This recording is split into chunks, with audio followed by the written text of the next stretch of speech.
The message came at 3 in the morning, Earth time. Ambassador Elena Vasquez was sitting alone in her small quarters on Etheris Prime, the massive space station that floated between star systems like a silver coin lost in the dark.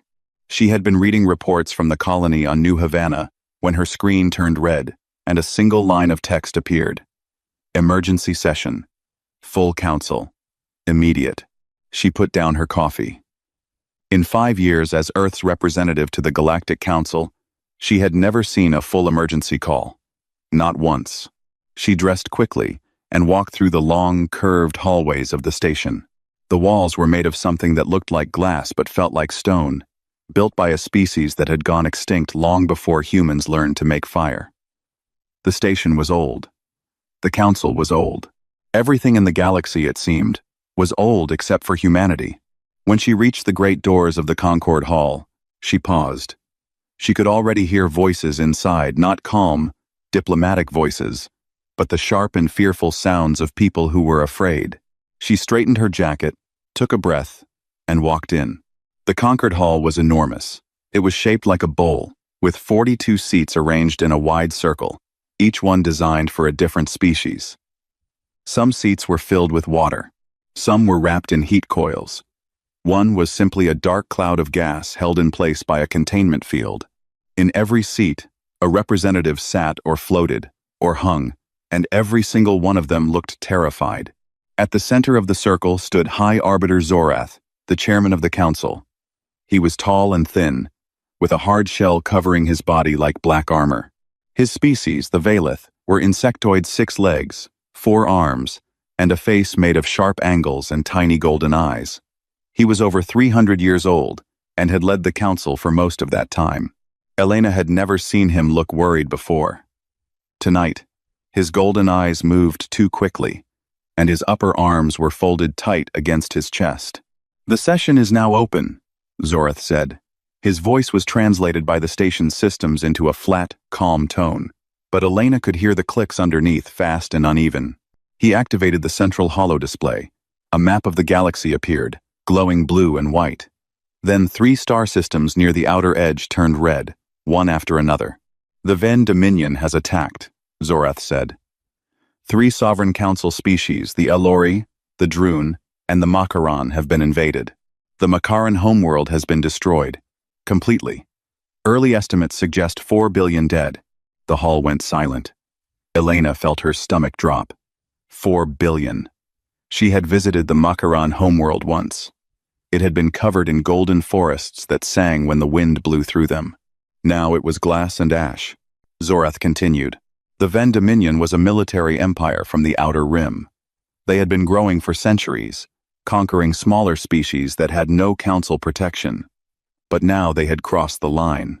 They had struck council members directly, and they had done it with terrifying speed. "They sent a message," Zorath said. He played it. The hologram changed to show a face broad, gray-skinned, with deep-set eyes that glowed faintly orange. "Warlord Thyrak, commander of the Ven fleets." He spoke slowly, and his translated voice carried the kind of confidence that came from knowing you could destroy anything in front of you. "We will stop," Thyrak said. "We will hold our current positions and advance no further. But you will give us 12 border systems as payment for our restraint. This includes the human colonies of New Havana and Shenzhen 4, and the remaining homeworlds of the Elori and the Droon. You have 1 week to agree. If you do not, we will continue, and we will not stop until we reach Etheris Prime itself." The message ended. The hall erupted. Elena sat still while the chaos unfolded around her. Delegates shouted over each other. Some demanded war. Others demanded immediate compliance. But as the arguments went on, a pattern became clear. Most of the council was leaning toward giving the Ven what they wanted. The Torvan delegate, a heavy-set creature with 6 eyes, spoke first in support of surrender. "The Ven fleet outnumbers our combined forces, 3 to 1, he said. "If we fight, we lose more than 12 systems. We lose everything." Others followed. The Chinari delegate agreed. The Solween delegate agreed. One by one, the older and more powerful species did the math and came to the same cold conclusion. sacrifice the few to save the many. And the few they wanted to sacrifice included two worlds full of human beings. Elena listened as delegate after delegate spoke about New Havana and Shenzhen 4 as if they were just numbers on a chart. 12 million people on New Havana, 8 million on Shenzhen 4. Children, families, farmers, and teachers, and doctors. 20 million lives. And the council discussed them the way someone might discuss the price of fuel. The Alori delegate, a small creature with silver fur and wide, wet eyes, begged the council to reconsider. Her voice broke as she described what the Ven had done to the Macaron. The orbital bombardment, the firestorms, the silence that followed. No one responded to her. No one even looked at her. Elena felt something cold settle inside her chest. Not anger, exactly. Something deeper. Something older. High Arbiter Zorath finally turned to her. "Ambassador Vasquez," he said. The council would hear Earth's position on the proposed terms. Every eye, every sensor, every golden insectoid gaze in the room turned toward the human woman in the smallest seat. She could feel them waiting for the young species to cry, to beg, to plead for mercy the way the Alori had just done. Elena stood up slowly. She looked around the room, meeting the gaze of every delegate, one by one. She looked at Zorath. She looked at the empty, still smoking hologram where Thyrak's face had been. Then she spoke. "Earth needs 48 hours before it responds," she said. Her voice was calm and steady, almost soft. "We will address the council then." That was all. No argument, no emotion, no plea. She turned and walked toward the doors. Behind her, the hall was completely silent. No one had expected that. They had expected tears, or fury, or desperate bargaining. They had not expected a woman who simply asked for time and then left without looking back. High Arbiter Zorath watched her go. His golden eyes were very still. He had lived for 300 years, and in all that time, he had learned one thing about the galaxy.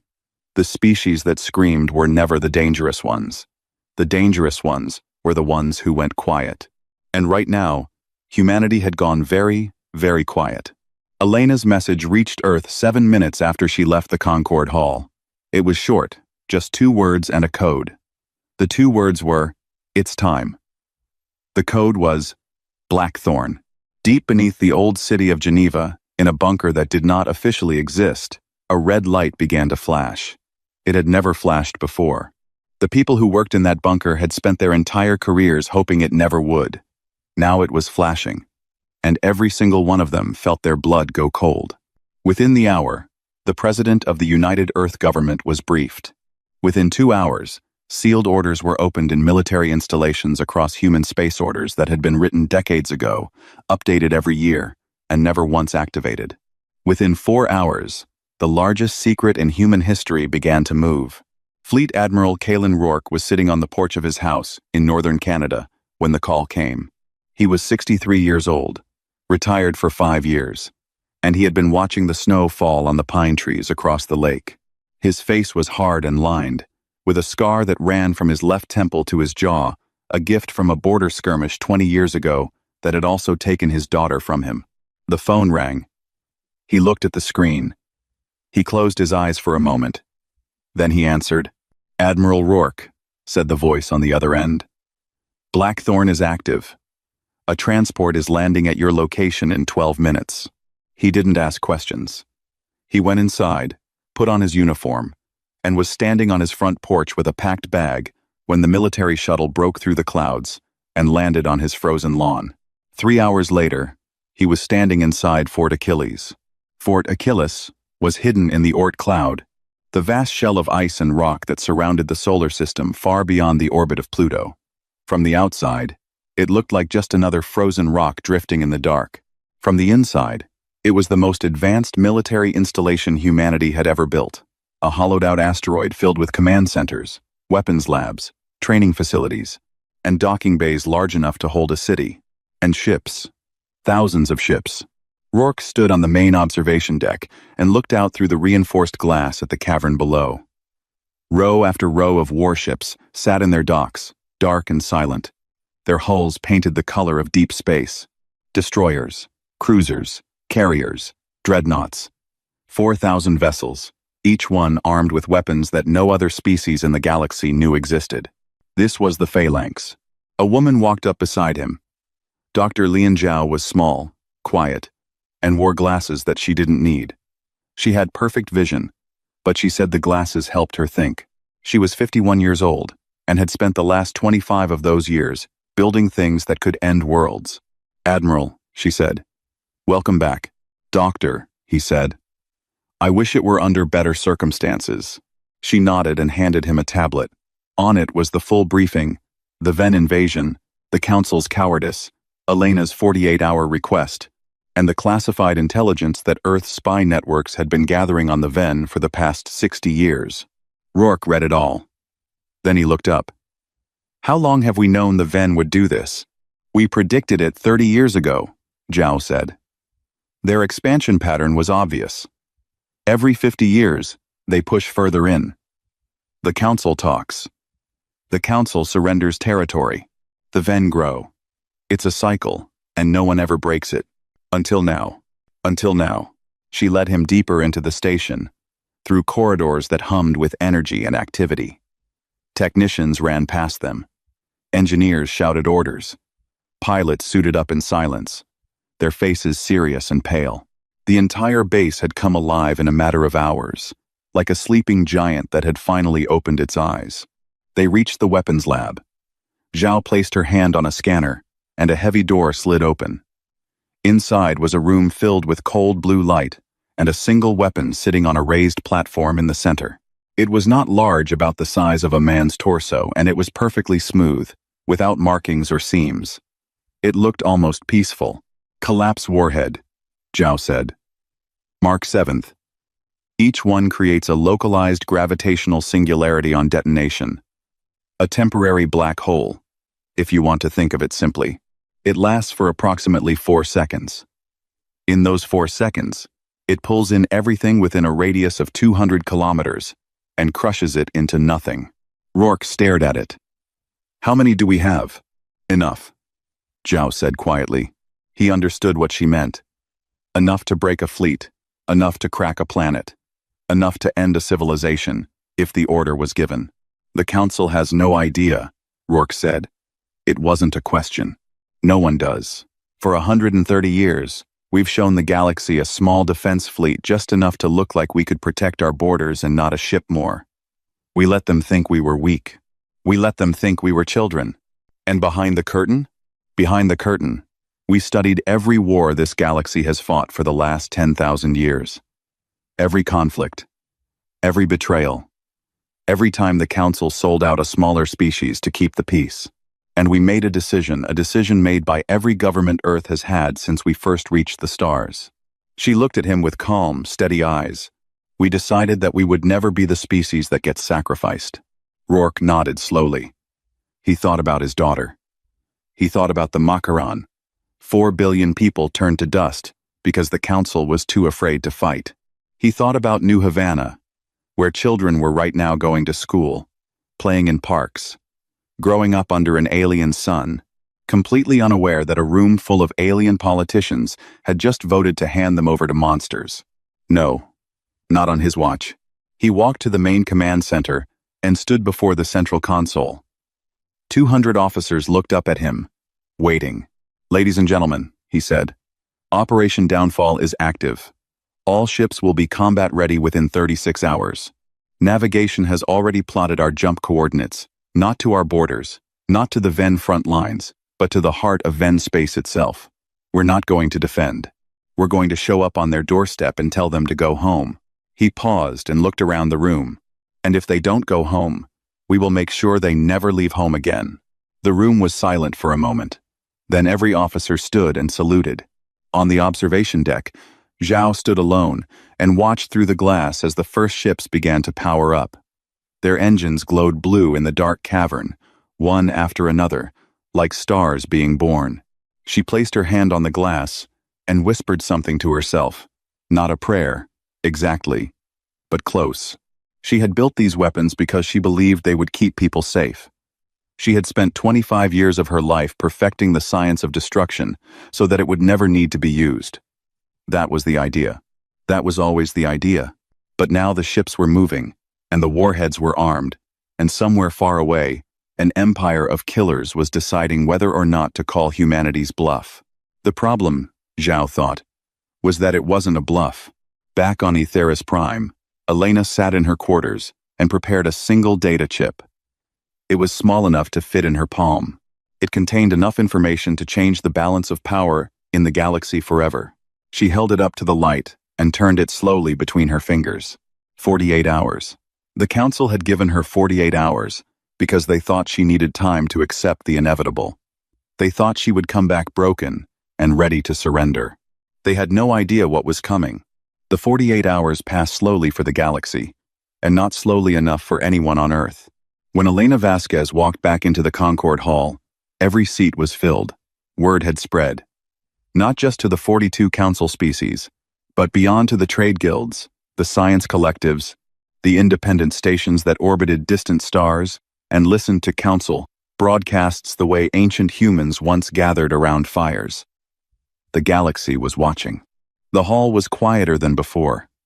The fear had settled in deeper now, the way cold water sinks to the bottom of a lake.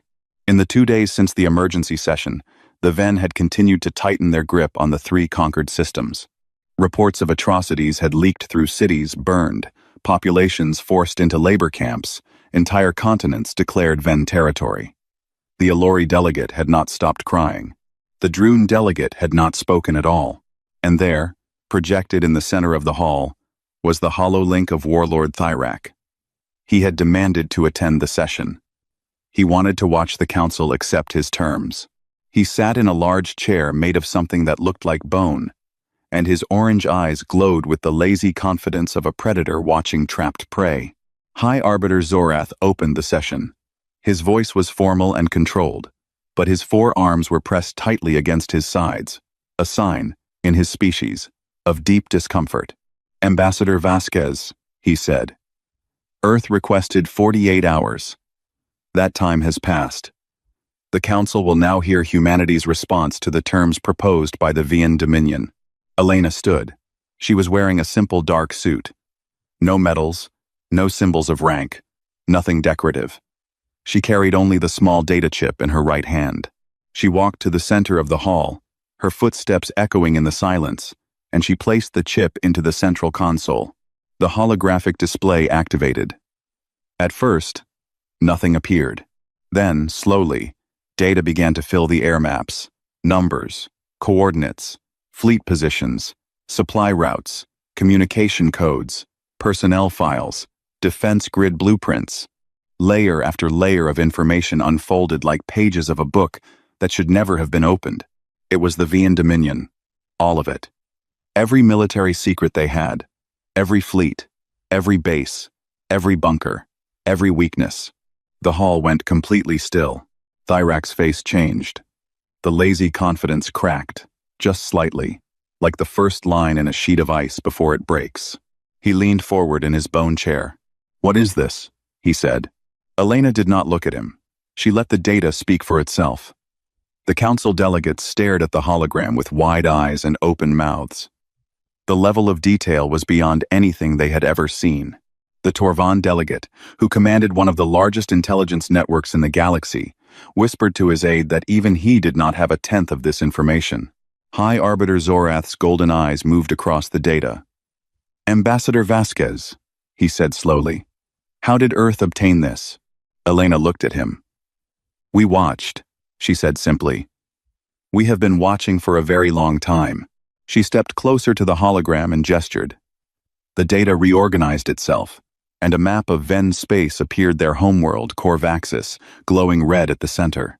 "For 130 years, Elena said, this council has treated humanity as the youngest species at the table. We were given a junior seat.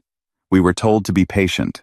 We were told that the galaxy works in certain ways and that we were too new to understand." She paused and looked around the room. "You were right that we were new, but you were wrong about what we were doing with our time." She turned to Zorath. "High Arbiter, we studied this galaxy. We studied its wars. We studied its politics. We studied every negotiation, every treaty, every time a powerful empire threatened a weaker one and the Council chose to sacrifice the weak to save itself. We found a pattern. Her voice was not loud. It was not angry. It was steady and clear, like a river, cutting through stone. The pattern is this. Someone threatens violence. The Council meets. The Council is afraid. The Council gives away someone else's home to make the threat go away. And it works for a while, until the next threat comes, and the next sacrifice is made, and again, century after century. You call it diplomacy. We call it something else. She let the word hang in the air without saying it. Every delegate in the room understood what she meant. Earth will not be part of that pattern, she said. We do not accept the Ven's terms. We will not surrender New Havana. We will not surrender Shenzhen 4. And we will not stand by while the Allori and the Droon are handed over to be destroyed. The Allori delegate looked up, her wet silver eyes wide with shock. Elena continued. From this moment forward, the Allori and the Droon are under Earth's direct protection. Any attack on their worlds will be considered an attack on ours. Thyrak laughed. It was a deep, rumbling sound that filled the hall. You are a junior species with a small fleet and 24 colony worlds, he said. You cannot protect yourself, let alone others. If you refuse our terms, we will burn your colonies first and your homeworld second. Your little blue planet will be nothing but smoke and memory. Elena turned to face his hologram. She looked directly into his glowing orange eyes. She did not blink. She did not raise her voice. She spoke 5 words. We don't negotiate with killers.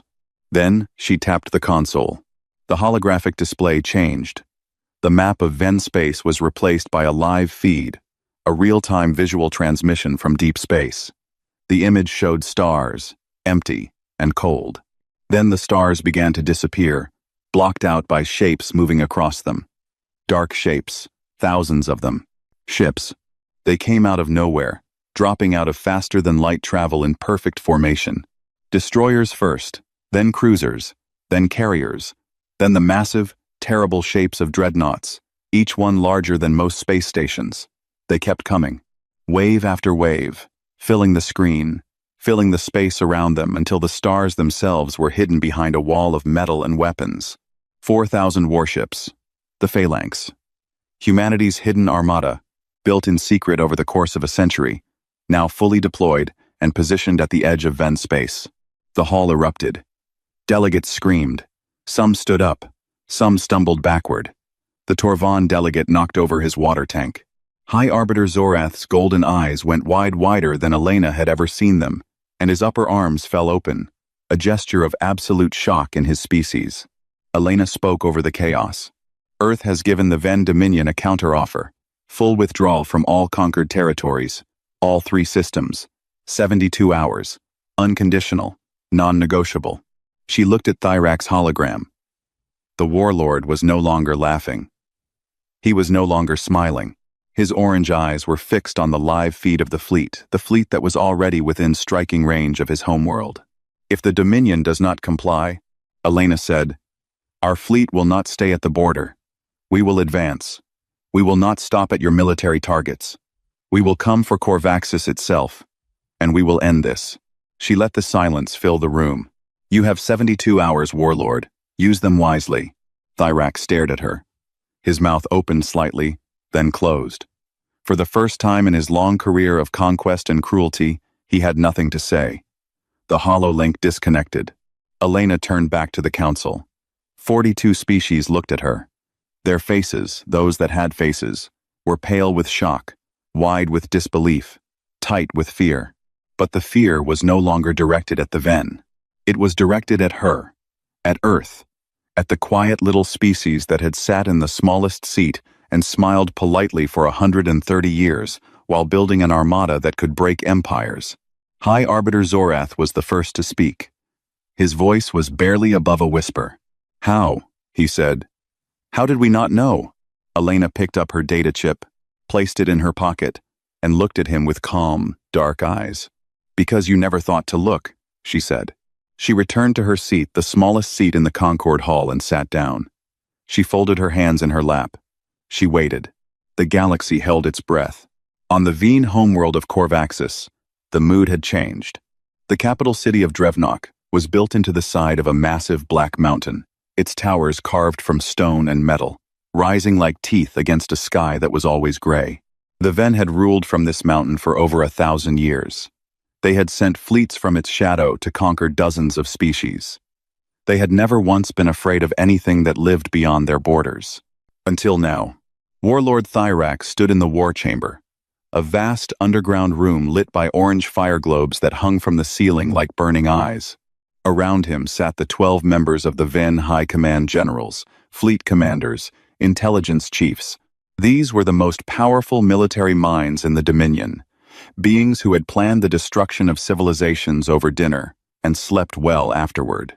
None of them were sleeping well tonight.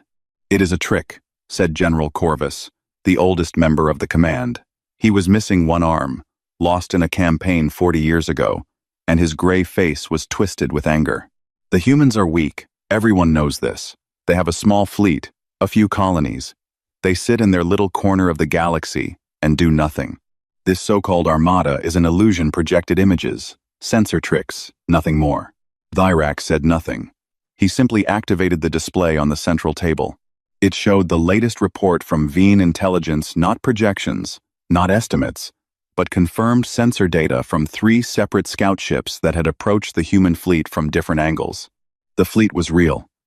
4,000 ships.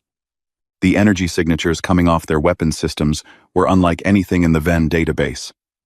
Unknown, unclassified, and terrifyingly powerful. Corvus stared at the data. His remaining hand curled into a fist, then slowly uncurled. "That is not possible," he said, but his voice had lost its certainty. "It is not possible according to what we believed," Thyrak said. "And what we believed was wrong."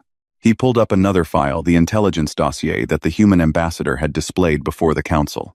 Their own military positions, their own supply lines, their own defense codes, all laid out with perfect accuracy. The humans had been watching the Ven for decades, perhaps longer, and the Ven had never once detected them. "They know everything about us," Thyrak said, "and we know nothing about them. We did not even know this fleet existed." The room was quiet. Fire globes crackled above them. Fleet Commander Zaela, the youngest member of the High Command and the most decorated, spoke next. She was calm where Corvus was angry, and her voice was low and careful. "The humans have positioned their fleet within strike range of Corvaxis," she said. "Not our front lines, not our military bases, our homeworld. That is not a defensive move. It is a threat of total destruction." "They would not dare," Corvus said. "They already dared," Zaela replied. "They moved 4,000 ships across half the galaxy without anyone noticing, and they aimed them at the one target that matters most to us. This is not a species that bluffs." Thyrak raised a hand, and the room fell silent. "Before we decide anything," he said, "there is one more piece of information you need to see." He played the recording of a border encounter that had happened 12 hours ago. 3 Veen cruisers, heavy warships, each one capable of leveling a city, had encountered a small patrol group of human ships near the edge of the contested zone. The Ven captains, acting on standing orders to engage any unauthorized vessels, had opened fire. The engagement lasted 9 seconds. The recording showed it clearly. The human ships moved with a speed and precision that should not have been possible for vessels of their size. They did not dodge the Veen weapons fire, they simply were not where the fire arrived. And when they returned fire, the result was immediate and total. 3 Veen cruisers gone. Not damaged, not disabled, gone, as if they had never existed. The sensors showed a brief gravitational distortion at the point of each ship's destruction, a signature that the Ven Science Division could not explain. The recording ended. The war chamber was silent. General Corvus sat down slowly. He did not speak again. Far away, on the bridge of the UES Thermopylae, Fleet Admiral Kalen Rourke stood with his hands clasped behind his back and watched the stars through the forward viewport.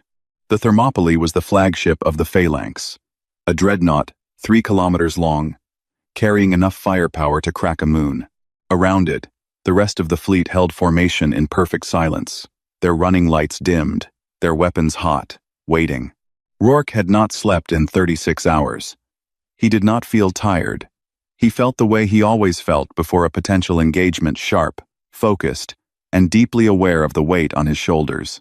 Every ship in this fleet, every crew member, every weapon, they were all his responsibility. And so were the 20 million civilians on New Havana and Shenzhen IV, the surviving populations of the Alori and Droon homeworlds. And, if things went badly, the 8 billion people on Earth itself. His executive officer, Captain Mara Singh, approached him with a status report.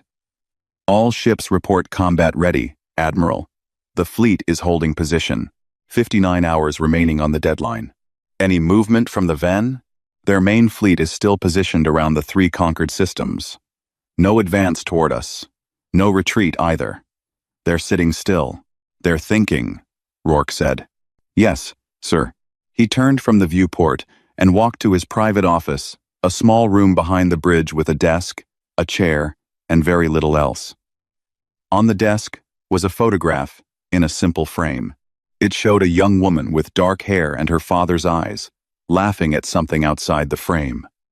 Lieutenant Sarah Rourke. She had been 24 when she died, killed in a border skirmish with pirates that the Council had classified as a minor incident in a non-priority zone. The official report had called her death an acceptable loss. Rourke had never accepted it. He sat down and looked at the photograph for a long time. Then his console beeped. An incoming message from Fort Achilles. He opened it. Dr. Zhao's face appeared on screen, tired but steady. Admiral, she said, all collapse warheads are armed and synchronized with the fleet targeting systems.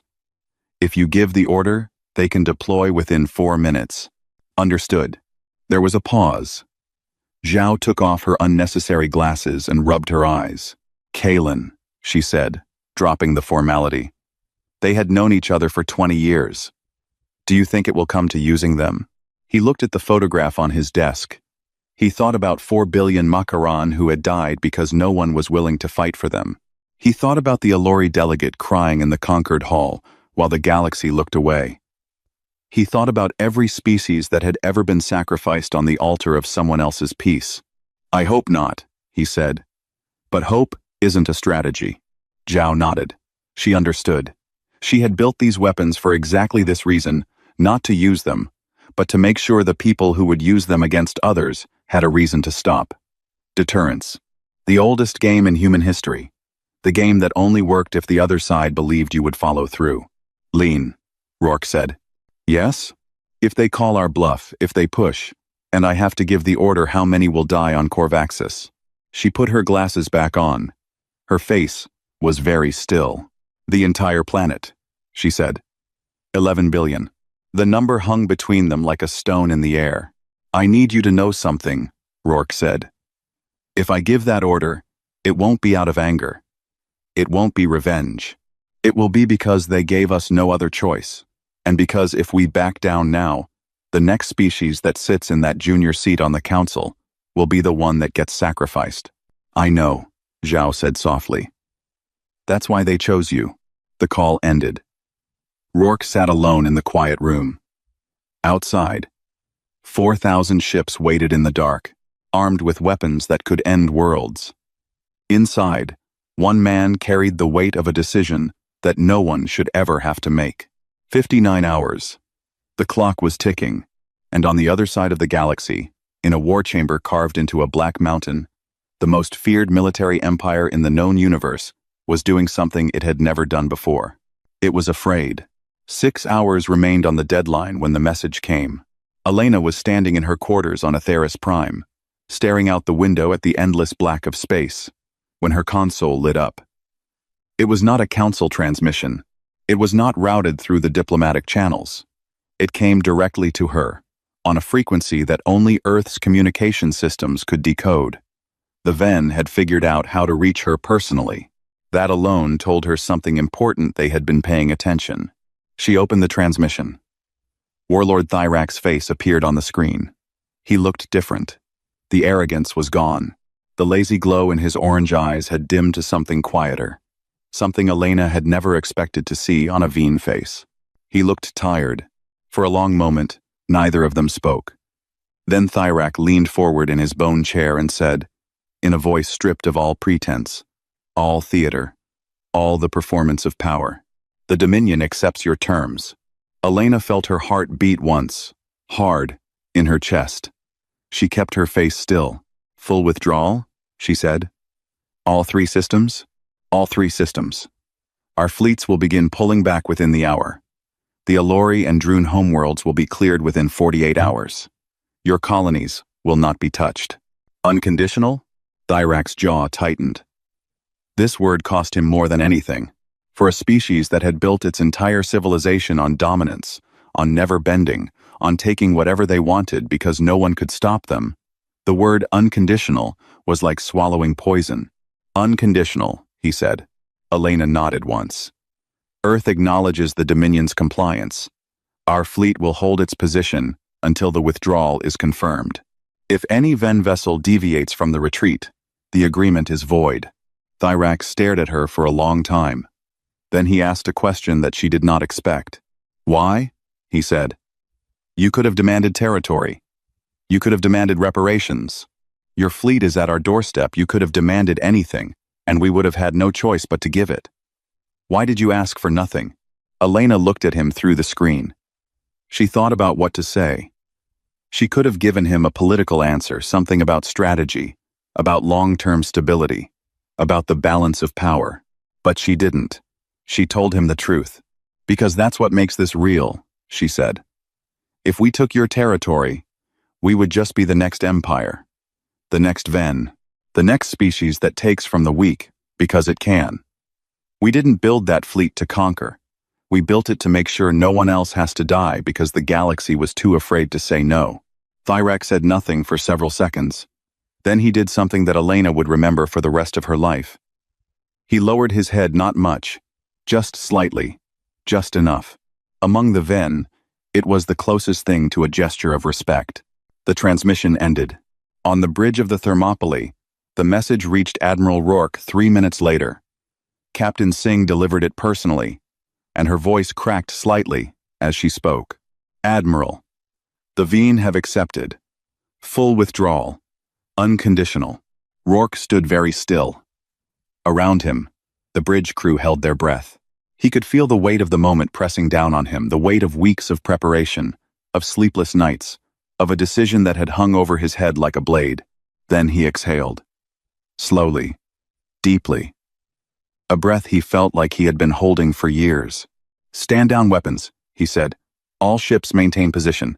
We watch until the withdrawal is confirmed, then we go home. The bridge erupted.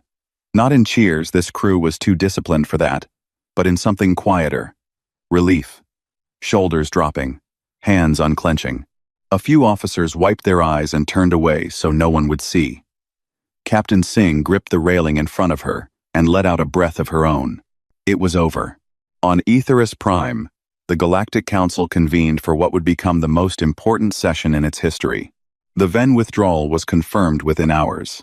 Their massive warships, the same ships that had burned the Makaran homeworld and terrorized 3 civilizations, turned around and headed back to their own space. On the Alori homeworld, the first people emerged from underground shelters where they had been hiding for weeks. They looked up at the sky and saw for the first time in a long time, nothing. No Veen ships, no orbital weapons, no burning cities, just clouds and pale sunlight.